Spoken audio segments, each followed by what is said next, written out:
ตอนนี้ตอนเทปดีไปแล้วนะไม่พอสิเทปดีนี่ขอถึงพอนะเดี๋ยวก็ท่านผู้ช่วยท่านจะว่าแม่ผู้ลุงเนี่ยผมบอกกับท่านพี่กับที่ภาษาจีนผมก็ดีถ้าที่เขาบอกว่าทางนี้ที่ถูกก็เจ้าของมันเลย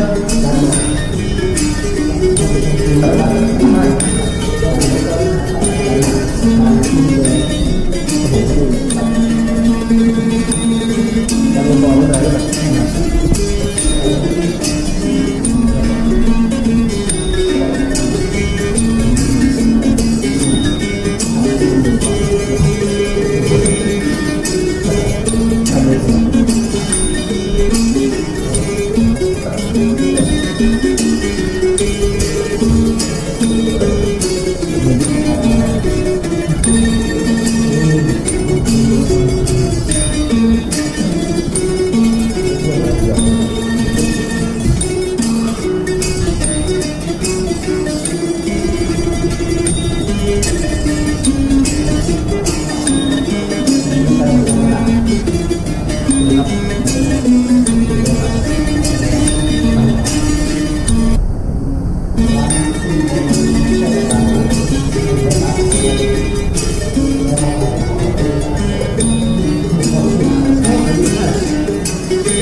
มีร้านคอมพิวเตอร์เนี่ยมันร้านที่ทำอะไรก็ไม่ได้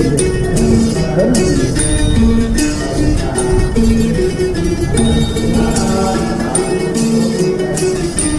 เราเรียนกันได้อย่าง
วิทยุเหรอ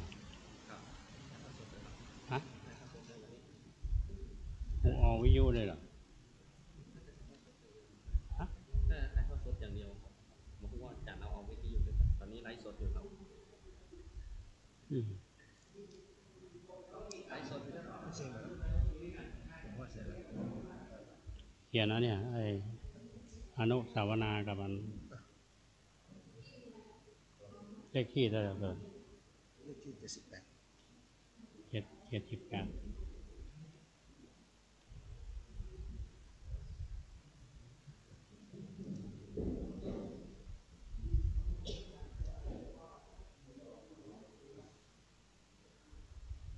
ถ้ามันยังไม่พูดถึงแล้วนะ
บัดนี้เธอได้นำผ้ากาสายะผ้าย้อมด้วยน้ำฝาดเป็นเครื่องหมายของบรรพชิตในทางพระพุทธศาสนาเปล่งวาจาขอบรรพชาอุปสมบทในท่ามกลางสงฆ์น้อมรำลึกถึงพระรัตนตรัยจึงเป็นที่พึ่งอันสูงสุดของพวกเรารัตนตรัยหมายถึงแก้วสามประการหรือแก้วสามดวงดวงที่หนึ่งคือพุทธรัตนะรัตนะคือพุทธเจ้าดวงที่สองธรรมรัตนะรัตนะคือพระธรรมดวงที่สามสังฆรัตนะรัตนะคือพระสงฆ์พุทธรัตนะหมายถึงพระพุทธเจ้าคือเป็นผู้ตรัสรู้อนุตตรสัมมาสัมโพธิญาณมีพระคุณนานับประการเมื่อจะสรุปมีย่นย่อมีอยู่สามประการหนึ่งพระมหากรุณาธิคุณสองพระบริสุทธิคุณสามพระปัญญาคุณองค์สมเด็จพระสัมมาสัมพุทธเจ้ามีพระมหากรุณาธิคุณต่อมวลมนุษยชาติได้ไม่เลือกชั้นวรรณะได้โปรดแสดงธรรมแก่ผู้มีจิตศรัทธาและน้อมนำไปปฏิบัติอันนี้เป็นพระมหากรุณาธิคุณพระองค์ท่านมีเป็นผู้ที่หมดจดจากกิเลสเกี่ยวสมองไม่มีกิจที่สมองใดๆเป็นพระบริสุทธิคุณและมีพระปัญญาเลิศก็เรียกว่าเป็นพระปัญญาเขาเรียกว่าเป็นบริสุทธิคุณองค์สมเด็จพระสัมมาสัมพุทธเจ้ามีพระคุณสามประการใดที่กล่าวมาเราทั้งหลายที่เป็นชาวพุทธเราได้เปล่งวาจาถึงพระรัตนตรัยเราจะมีกล่าวคำนอบน้อมแด่พระองค์ท่านโดยการตั้งนะโมทุกครั้งคือเรียกว่าเป็นบทไหว้ครูนะโมแปลว่าความนอบน้อมอัตถุจงมีพระภควโต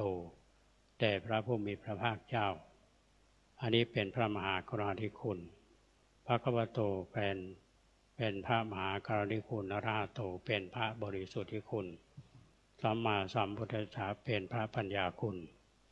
ส่วนธรรมรัตนะหมายถึงคำสั่งสอนของพระสมเด็จพระสัมมาสัมพุทธเจ้าทั้งในเชิงของวิชาการและภาคปฏิบัติผู้ที่ได้ศึกษาเรียนรู้ตามน้ำธรรมคำสอนของพระองค์ท่านน้อมในปฏิบัติและก็เป็นการเผยแผ่ให้กว้างขวางยิ่งขึ้นส่วนสังฆรัตนะในที่นี้หมายถึงสงฆ์สาวกของพระพุทธเจ้าคือผู้ที่เป็นพระอริยสงฆ์ตั้งแต่พระโสดาบันพระสกทาคามีพระอนาคามีอันนี้คือสิ่งที่เราทั้งหลายตระหนักอยู่แล้วอย่าถือว่าเป็นสิ่งที่สำคัญมากที่สุดการที่เธอตั้งใจที่จะบวชและศึกษาเรียนรู้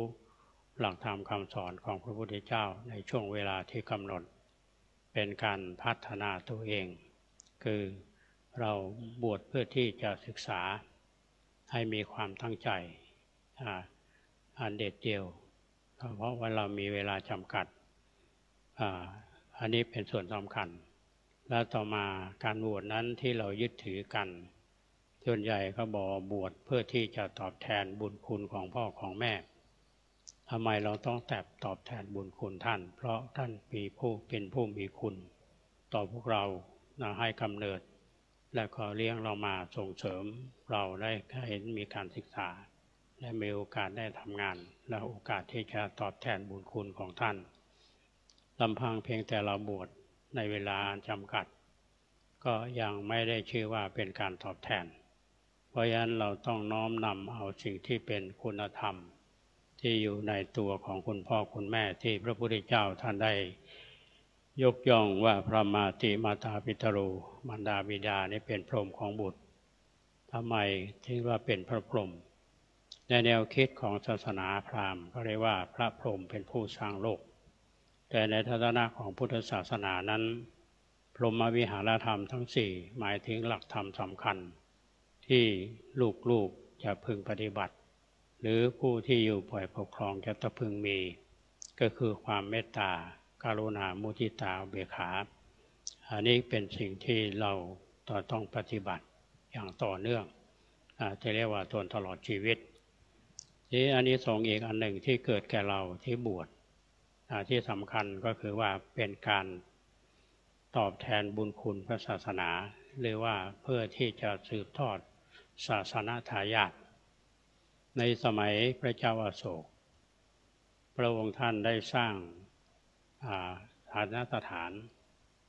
แล้วก็สร้างเจดีย์ 84,000 หลังพระองค์ท่าน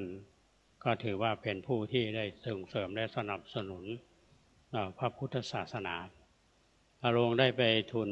ถามได้ถามพระโมคคัลลีสารีบุตรว่าการที่โยมได้สร้างอะไรมากมายในพุทธศาสนามีการสร้างเจดีย์ 84,000 หลังถือว่าเป็นศาสนทายาทหรือยังพระอริยเจ้าท่านโมคคัลลีสารีบุตรท่านบอกว่ายังไม่เพียงพอที่จะเรียกว่าเป็นการสืบศาสนทายาทและพระองค์ก็ได้ถามต่อไปว่าจะทำอย่างไรท่านก็บอกว่าถ้าหากมีลูกมีธิดาสามารถที่จะบวชสืบต่ออายุพระพุทธศาสนาหรือว่าเป็นการสร้างศาสนทายาทพระองค์จึงให้พระโอรสคือพระมหินและพระราชธิดาคือพระนางสังฆมิตราได้บวชในทางพระพุทธศาสนาที่เรารู้จักกันว่าพระมหินซึ่งเป็นพระอรหันต์ส่วนพระนางสังฆมิตราบวชเป็นภิกษุณีได้นำพระพุทธศาสนาไปเผยแผ่ที่ประเทศศรีลังกาถือว่าเป็นการเผยแผ่ศาสนาและต่อมาก็สืบทอดมาอย่างลังกาศาสนารุ่งเรืองแล้วก็มาถึงนครศรีธรรมราชสุโขทัยอยุธยาและมาล้านนาเราเพราะฉะนั้นอิทธิพลของพระพุทธศาสนานั้นได้เข้ามาสู่พวกเราที่อยู่ล้านนาอันนี้ถือว่าเป็นการสืบต่ออายุพระพุทธศาสนาการที่เธอบวชในวันนี้ก็เช่นกันถือว่าจะมีระยะเวลาอันจำกัดก็ได้ชื่อว่าเป็นผู้สืบต่ออายุพระพุทธศาสนาเป็นสิ่งที่น่าอนุโมทนาเป็นอย่างยิ่งต่อจากนี้ไปให้เธอได้พิจารณาถึงกรรมฐานที่โบราณอาจารย์ท่านได้สอนเอาไว้เรียกว่าตาจาปัญจกรรมฐานซึ่งพิจารณาในร่างกายของเราให้เป็นอารมณ์แห่งกรรมฐานในกายของเรามีผมเล็บขนฟันหนังเนื้อเป็นต้นต่อจากนี้ไปให้เธอได้ว่าตามเก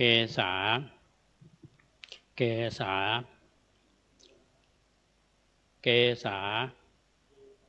โลมานาขาทันตาตะโจ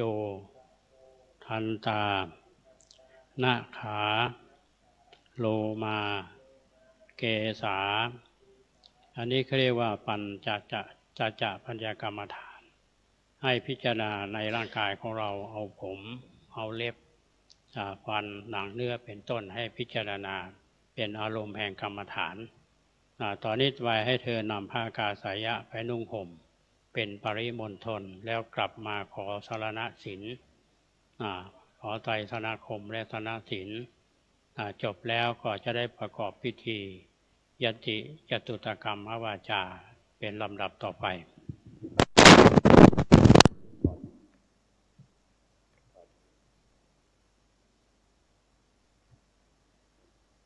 นั่งคุกเข่าเข้าไปใกล้ๆก้มศีรษะแล้วสอดแขนขวาก้มสอดแขนขวาเข้าไป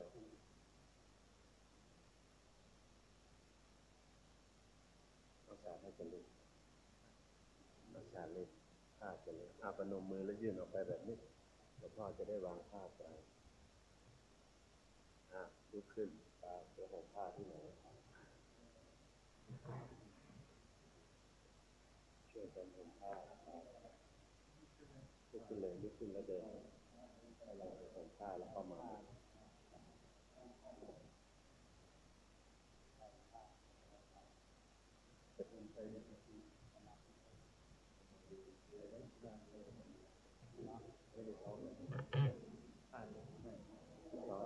ร้องแต่ไม่จำร้องไม่ได้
ปฏิรูปังโอปายิกังภาษาทิเกนะสัมปะเทหิ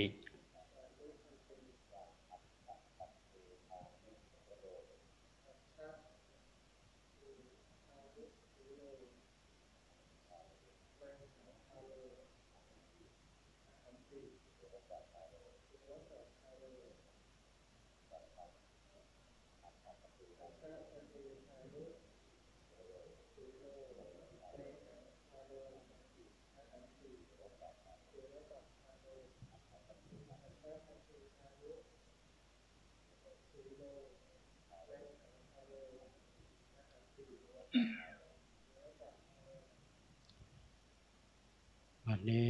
ได้คำมาขอนิสัยขออยู่ด้วยขอเราเป็นพระอุปัชฌายะอุปัชฌายะแปลว่าผู้เข้าไปเพ่งโดยตระหนักโดยพิจารณาเห็นสมควร หรือไม่สมควรที่จะรับเธอเข้าหมู่สงฆ์ได้พิจารณาเห็นสมควรจึงรับว่าปฏิรูปังโอปายิกังภาษาทิเกนะสัมปะเทหิและได้กล่าวคำรับซึ่งกันและกันที่ได้กล่าวว่าอัจฉตเคธานิเทโรเป็นต้นซึ่งแปลว่าตั้งแต่วันนี้เป็นต้นไปพระเถระเป็นภาระของข้าพเจ้าข้าพเจ้าเป็นภาระของพระเถระและรับเอาใจยาศัยถึงกันและกันดุจบิดากับบุตรต่อไปนี้จะได้ยกเธอขึ้นสู่อุปสมบทกรรมส่วนด้วยยติจตุกรรมวาจาถ้าพระกรรมวาจาถามถึงชื่อว่ากินนาโมสิให้เธอตอบว่าอาหังพันเตปะพัสสรูนามะถ้าหากถามชื่อพระอุปัชฌายะว่าโกนามะเตอุปัชฌโยอุปัชฌายะของเธอชื่ออะไรก็จงตอบว่าอุปัชฌโยเมพันเตอายสมาสิรินทโรนามะต่อแต่นี้ไปจะได้บอกบาทและไตรจีวรเพื่อใช้ในกิจตามลำดับต่อไป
มปทาเปโก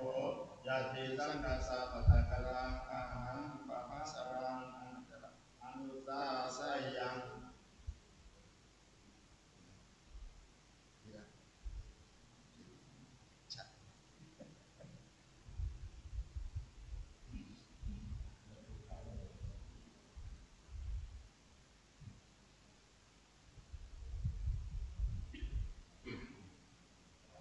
พนมมือคำลง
อิธานิโขพันเตอายังปภัทธโรนามะสามเณโรมะมะอุปสัมปทาเปกโขอุปสัมปทางาคังคามาโนสังขังยาจติอหังสัพพมิมังสังขังอัจเฉสามิสาธุพันเตสัพโพยังอิมังปภัสสรังนามะสามเณรังอันตรายิเกธัมเมปุจิตวาตตาปตาคลตังยตวายติยตุเทนะกัมเมนะอาคุเปนะฐานาระเหนะอุปสัมปเทมาติกัมมัสสานิฐานังกะโรตุ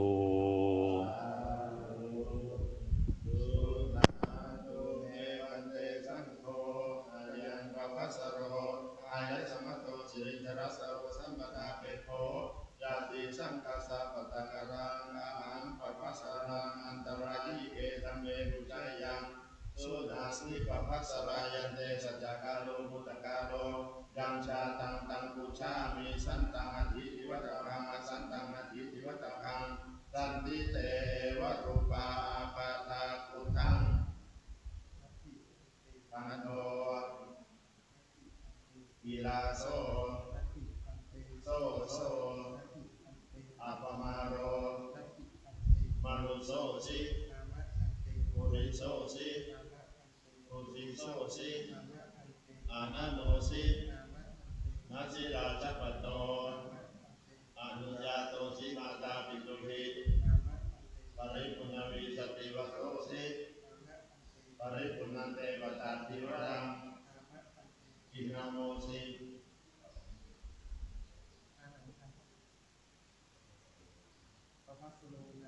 โอนามัตเตวชายโยอุปชายโยเยมันเตอายสมัยสิริพโรนามะ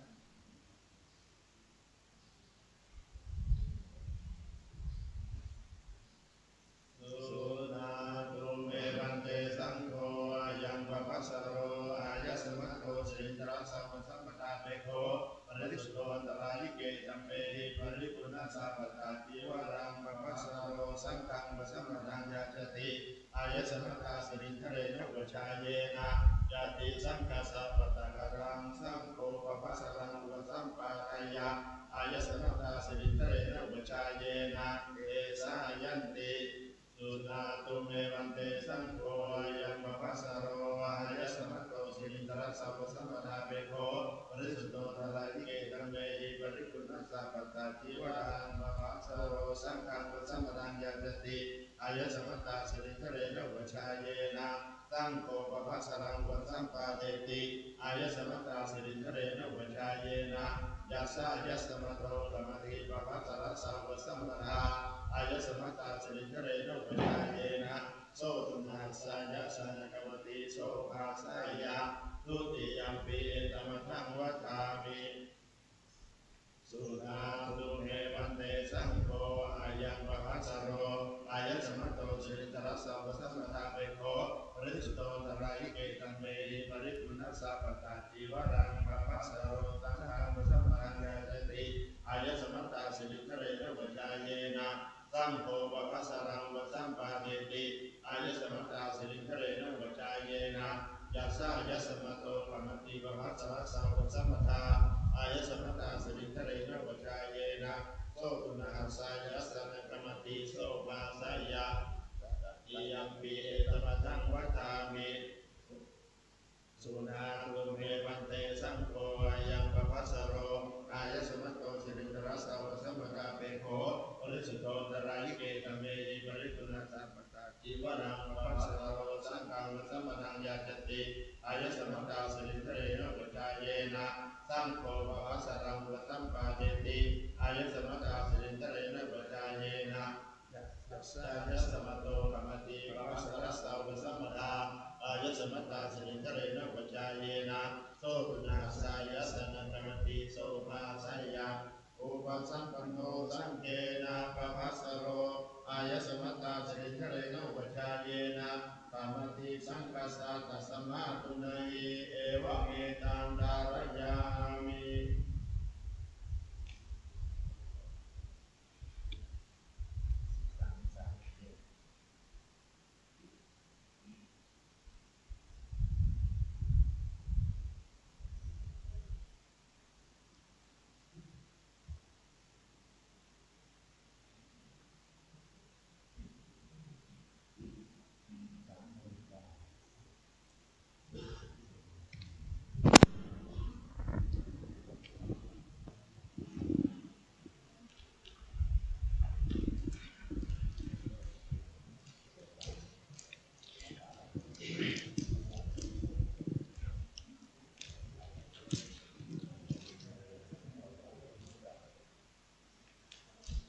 บัดนี้การบรรพชาอุปสมบทด้วยยติจตุตคัมมวาจาเป็นที่เรียบร้อยทุกประการตามหลักของพระธรรมวินัยและระเบียบของคณะสงฆ์วันนี้เรามีสมาชิกใหม่เพิ่มอีกหนึ่งรูปคือท่านพระภัสสโรภิกขุองค์สมเด็จพระผู้มีพระภาคเจ้าท่านได้ทรงอนุญาตให้บอกอนุศาสตร์8อย่างแก่พระนวากาภิกษุหรือภิกษุผู้เข้ามาบวชใหม่อนุศาสตร์มีนิสัย4 1. เที่ยวบิณฑบาต 2. นุ่งห่มผ้าบางสกุล 3. อยู่โคนไม้ 4. ฉันยาดองน้ำมูลเน่าอันนี้คือเรียกว่าเป็นสิ่งที่บรรพชิตเราควรทำเป็นแนวปฏิบัติมาตั้งแต่ในสมัยครั้งพุทธกาลส่วนอาการณียกิจคือกิจที่ไม่ควรทำเป็นสิ่งที่ควรยกเว้นของพระภิกษุสงฆ์บรรพชิตในทางพระพุทธศาสนาในประการที่ 1 เสพเมถุนหรือการมีเพศสัมพันธ์ 2. ลักทรัพย์ 3. ฆ่าสัตว์ 4. อุตริมนุสธรรมที่ไม่มีในตนตอนนี้ไปจะได้บอกเป็น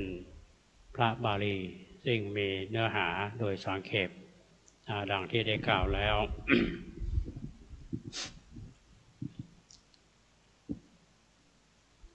อนุญญาสิโกโสภะคะวาพระธัมมาริตวาจัตตารโอนิสเยจัตตาริจา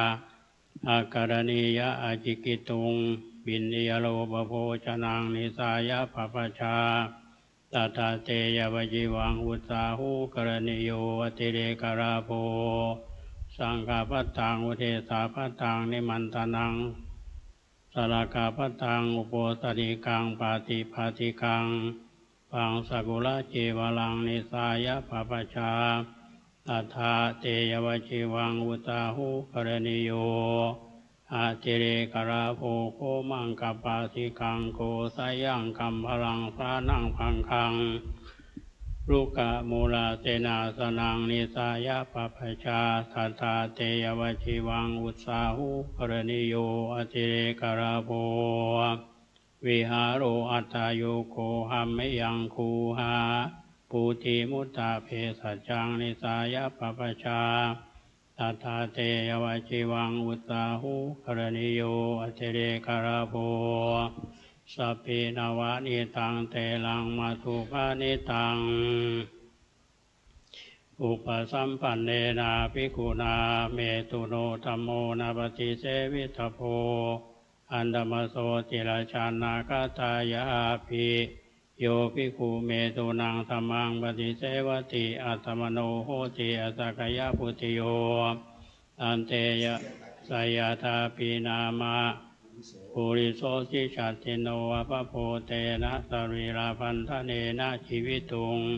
เอวะเมวะภิกขุเมตุนังธัมมังปฏิเสวิตวาอัตตมโนโหติอสักยพุติโยตันเตยวะชีวังอาคารณิยังอุปสัมปันเนนะภิกขุนาอาทินังทายาสังฆทังนะอัตตาปังอันธรรมสุตินะสลากังอุปาทายาโยภิกขุปาทังวาปาทารังวาติเรกาปาทังวาทินังทายาสังฆทังอาทิยติอัตตมโนโหติอสักยพุติโยสายธาปีนามะตัดปันดุปราโสภะภาปันธ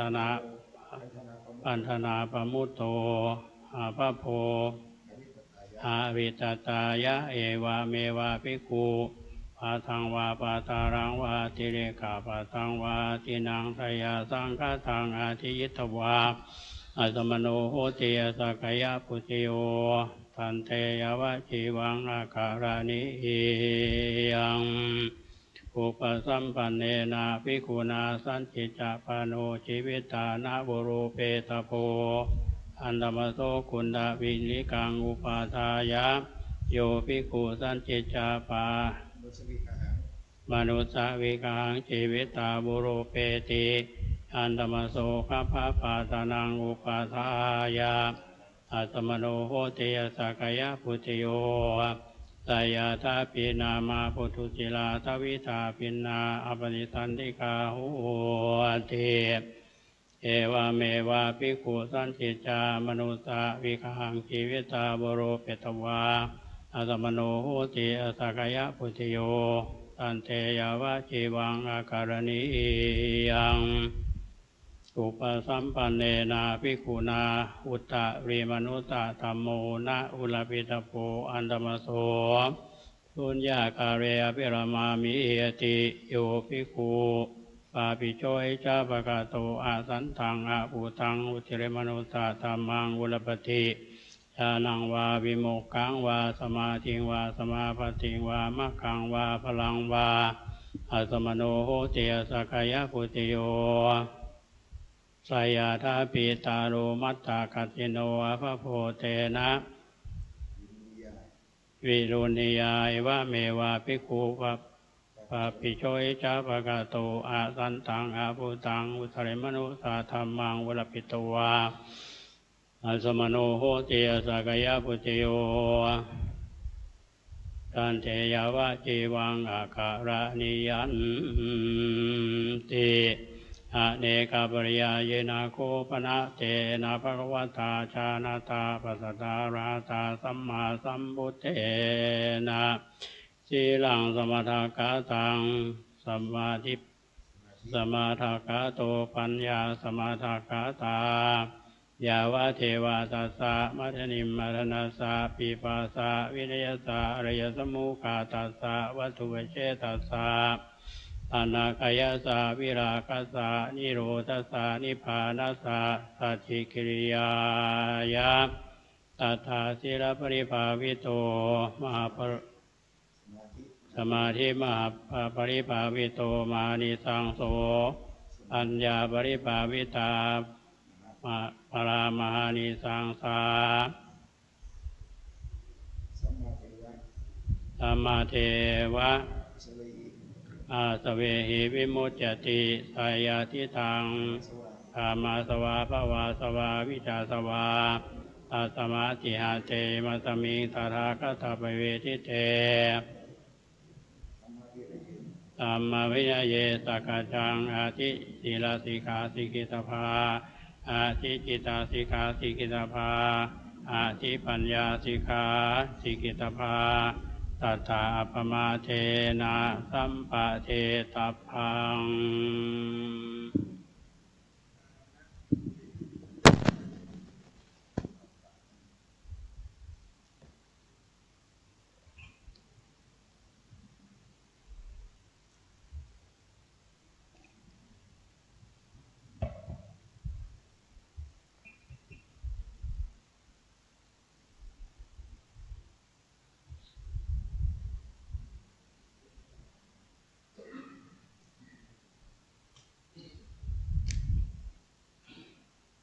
ฉายาบัตรเลขที่78/2568 สุภมัสดุพระพุทธศาสนายุคกลาง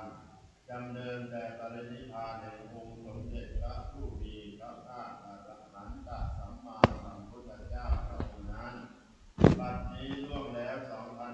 2,568 พรรษาผู้มีชื่อปรากฏในใบอนุญาตนี้ได้อุปสมบทในพระพุทธศาสนาแล้ววันศุกร์ที่ 14 เดือนพฤศจิกายน พุทธศักราช 2568 เวลา 13:37 นาทีพระสงฆ์จำนวน 11 รูป ณ พัทธสีมาวัดสายหิน ตำบลสุเทพ อำเภอเมืองเชียงใหม่ จังหวัดเชียงใหม่ ได้รับฉายาว่าปะพัสโร มีพระครูโกสิตปริยัตยาภรณ์เป็นพระอุปชฌาย์พระครูสมุคุณเลิศชยวังโสเป็นพระธรรมวาจาจารย์พระครูสังฆรักษ์ประเสริฐสิริธรรมโมเป็นพระอนุสาวนาจารย์ขออำนาจคุณพระศรีรัตนตรัยจงบันดาลให้เธอจงเจริญด้วยอายุวันนะสุขะภละปฏิภาณคุณสารสมบัติงอกงามไพบูรณ์ในบวรพระพุทธศาสนาทุกทิวาราบริการเทินลงนามพระครูโกสิตปริยัตยาภรณ์พระอุปชฌาย์โนอัตตลัทโธสุขิโตวิรุณโหปุตตะสาสะเตอโรโกสุขิโตโหยิสหัสสะเตอิยาติปิ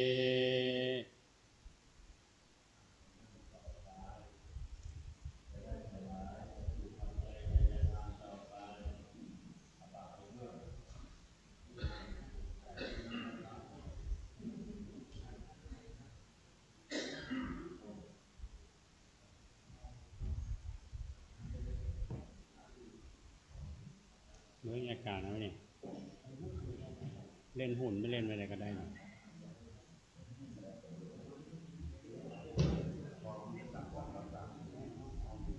60,000 ปลายป่ะ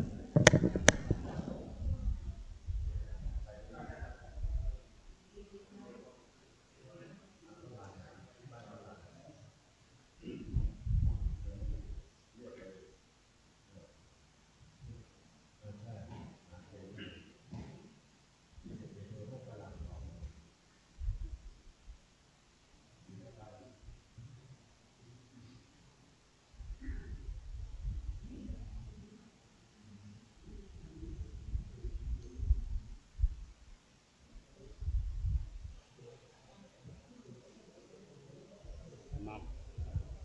เอกสารเนี่ยเอกสาร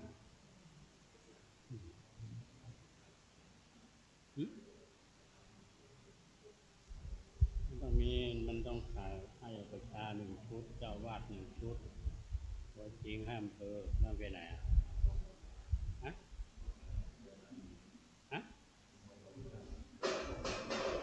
ไม่ดูแลไม่รู้เรื่อง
นะโม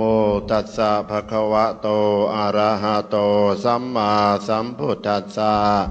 นะโมตัสสะภะคะวะโตอะระหะโตสัมมาสัมพุทธัสสะนะโมตัสสะภะคะวะโตอะระหะโตสัมมาสัมพุทธัสสะ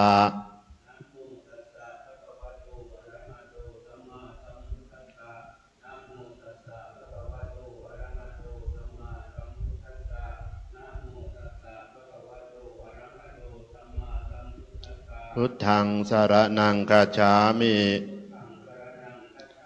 ธัมมังสรณังคัจฉามิสังฆังสรณังคัจฉามิทุติยัมปิพุทธังสรณังคัจฉามิทุติยัมปิธัมมังสรณังคัจฉามิทุติยัมปิสังฆังสรณังคัจฉามิตติยัมปิพุทธังสรณังคัจฉามิตติยัมปิธัมมังสรณังคัจฉามิตติยัมปิสังฆังสรณังคัจฉามิติสรณะคัมมังนิธิตังปานาติปาตาเวระมณีสิกขาปะทังสมาธิยามิ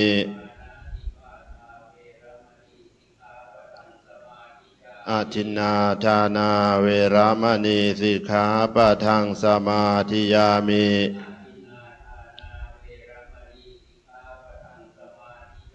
กาเมสุมิชาจาราเวระมณีสิกขาปะทังสมาธิยามิ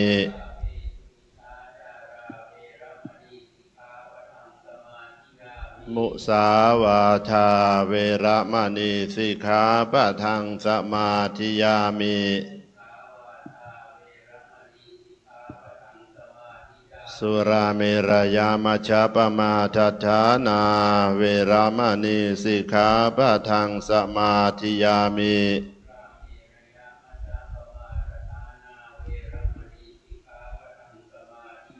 อิมานิปัญจสิกขาปะทานิสีเลนะสุขติยันติสีเลนะโภคสัมปทาสีเลนะนิพุติยันติตัสมาสีลังวิโสทะเย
บ่ายนับ8 โมงเกิดมาได้4 เข้าโมง40ไปสอน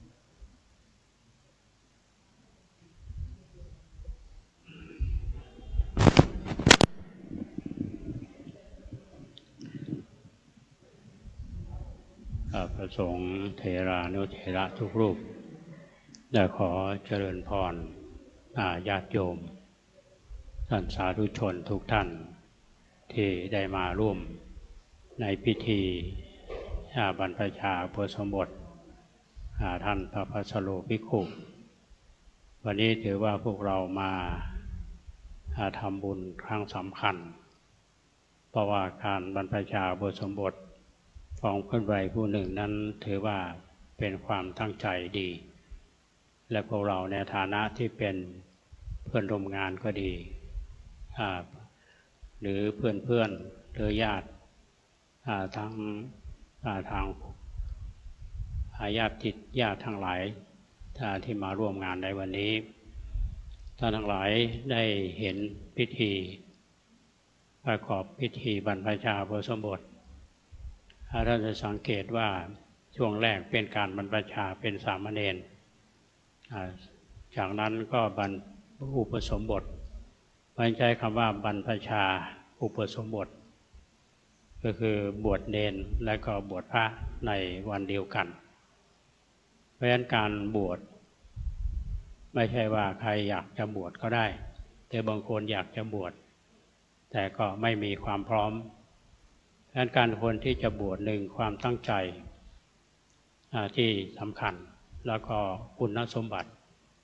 ถ้าพวกเราสังเกตเนี่ยตอนที่พระท่านบวชสามเณรเรียบร้อยแล้วจะขอบรรพชาอุปสมบทจะต้องพเดียงสงฆ์เพื่อขออนุญาตสงฆ์ว่ากุลบุตรท่านนี้มีความประสงค์จะบวชขอให้พระสงฆ์ได้รับทราบเพราะฉะนั้นพระสงฆ์รับทราบก็อนุโมทนาจึงได้ดำเนินการได้ดังนั้นการบวชในทางพระพุทธศาสนาเนี่ยมีมาตั้งแต่ในสมัยครั้งพุทธกาลบวชอันแรกเรียกว่าเอหิภิกขุปสัมปทาคือพระพุทธเจ้าท่านได้บวชด้วยพระองค์เองอย่างพระสาวกในรุ่นแรกๆอย่างท่านพระพุทธเจ้าแสดงธรรมจักรปวัตนสูตรแก่ปัญจวัคคีย์อันนี้ถือว่าบวชด้วยเอหิภิกขุปสัมปทาต่อมามีผู้บวชมากขึ้นการเดินทางไม่สะดวกพระองค์ก็ทรงอนุญาตให้ผู้ที่จะบวชให้เข้านึกถึงพระรัตนตรัยเปล่งวาจาพุทธังสรณังคัจฉามิธัมมังสรณังคัจฉามิสังฆังสรณังคัจฉามิถือเอาพระรัตนตรัยเป็นที่พึ่งอุปสมบทแบบนี้เขาเรียกว่าติสรณูปสัมปทา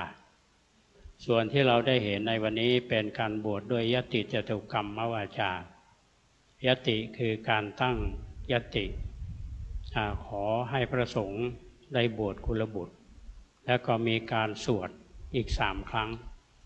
บวกกันก็3 บวก 1ก็เป็น4อันนี้ว่ายติจตุตกรรมวาจายติจตุกรรมวาจานี้เป็นเรื่องของพระวินัยที่เราจะต้องเข้าใจและก็จะต้องปฏิบัติอย่างเคร่งครัดคนที่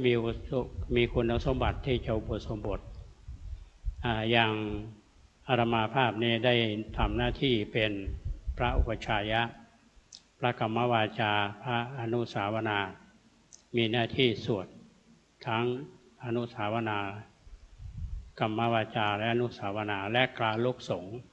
คือพระสงฆ์ที่มีเราเรียกรู้จักว่าพระอันดับเนี่ยเป็นพยานเพราะฉะนั้นการบวชในครั้งนี้ถือว่าเป็นการปฏิบัติที่ถูกต้องและชอบด้วยกฎหมายและระเบียบของคณะสงฆ์ในสมัยครั้งพุทธกาลนี้มีพราหมณ์ท่านหนึ่งอยากจะอุปสมบทเมื่อก่อนก็อยู่ในฐานะที่พอมีอันจะกินแต่ชีวิตผกผันก็ไปอาศัยพระอยู่อยากบวชในยุคนั้นพระพุทธเจ้ายังไม่อนุญาตให้ใครบวชให้ที่มีการประชุมสงฆ์พระพุทธเจ้าถามพระสงฆ์ที่มาประชุมว่ามี พระสงฆ์รูปใดที่รู้คุณของพราหมณ์ท่านนี้ที่จะบวชบ้างท่านพระสารีบุตรซึ่งเป็นอัครสาวกจำได้ว่าครั้งหนึ่งเนี่ยท่านไปบิณฑบาตพราหมณ์ท่านนี้ได้ใส่อาหาร5 บาท1ข้าว1 ทัพพีพราหมณ์ท่านนี้ชื่อว่าลาทะพราหมณ์ใส่ข้าวบาทพระสารีบุตร1 ทัพพีพระสารีบุตรระลึกถึงคุณของลาทะพราหมณ์ได้พระพุทธเจ้าชื่นชมและอนุโมทนาท่านพระสารีบุตรว่าเป็นผู้ที่มีความกตัญญูต่อพราหมณ์นี้ก็ทรงอนุญาตให้พระสารีบุตรเป็นพระอุปชายะ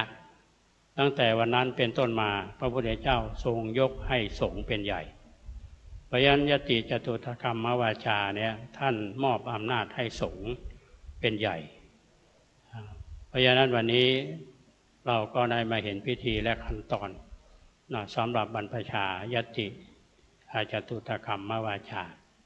ในช่วงแรกนี้ถ้าเราจะสังเกตว่าที่พระใหม่ไปยืนอยู่ที่ประตูเนี่ยถ้าจะเข้าใจง่ายๆก็คือเป็นการสอบเรียกการสอบสัมภาษณ์ถามคุณสมบัติว่าคุณ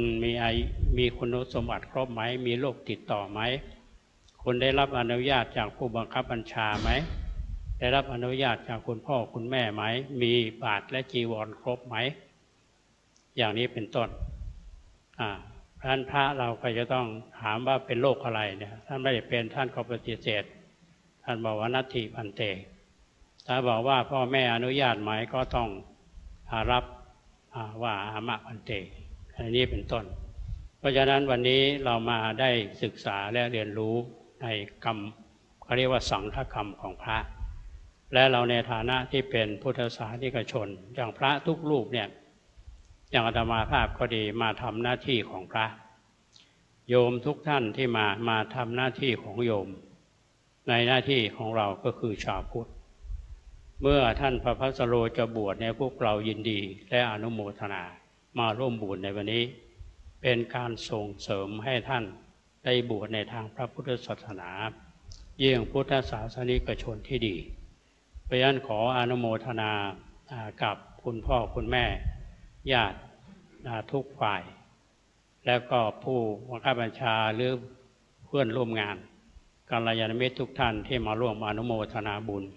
ในการบรรพชาอุปสมบทในครั้งนี้อาตมาในนามของพระสงฆ์ทุกรูปต้องขออนุโมทนากับทุกท่านโดยเดชอำนาจคุณพระศรีรัตนตรัยมีคุณขององค์สมเด็จพระสัมมาสัมพุทธเจ้าพระธรรมเจ้าพระสังฆเจ้ามาอภิบาลท่านทั้งหลายขอให้เจริญในธรรมของพุทธศาสนายิ่งขึ้นไปและเจริญไปด้วยอายุวรรณะสุขะพละปฏิภาณ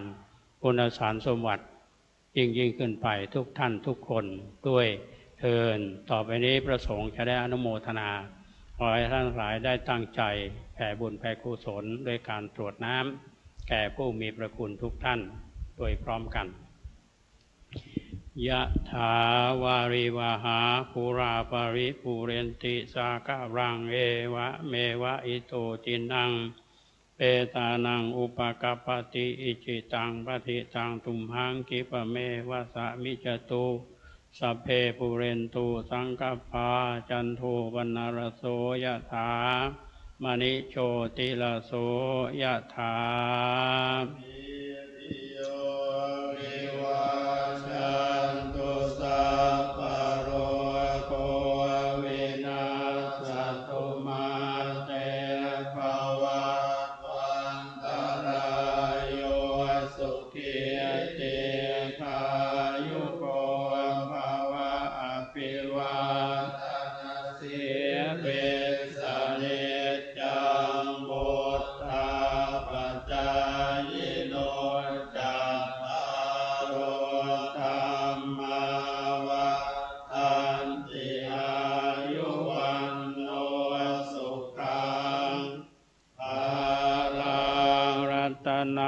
ตยานุภาเวนะรัตนัตตยเตจัสสะตุกโรกัปยาเวราโสกาสัตตุจุปัตตวาอเนกาอันตรายา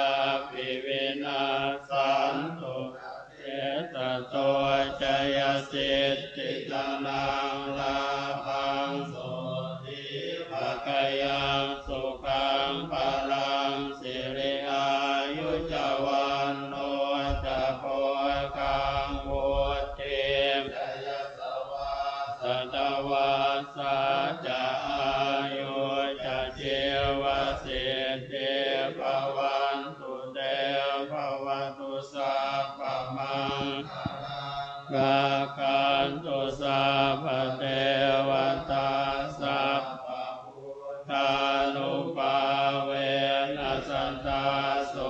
จิภวันภวันตุสัพพมังคลังรักขันตุสัพพเทวตาสัพพมนุภาเวนัสตาโสจิภวันตุเตภวตุสัพพมังคลังรักขันตุสัพพเทวตาสัพพม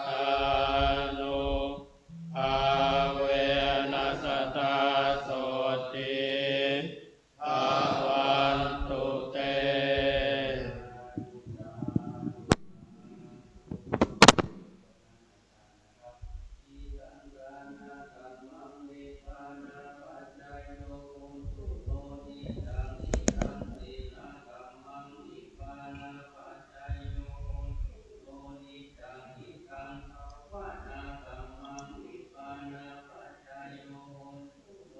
คอแห้ง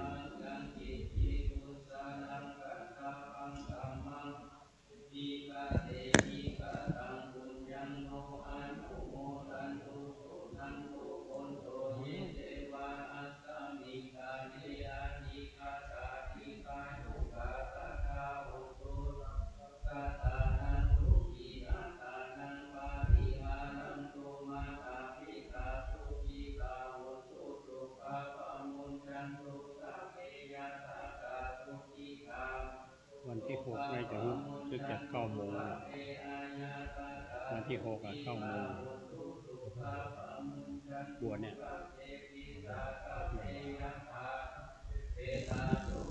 มาด้วยเนี่ยคือตัวเมตตาไปทำคอย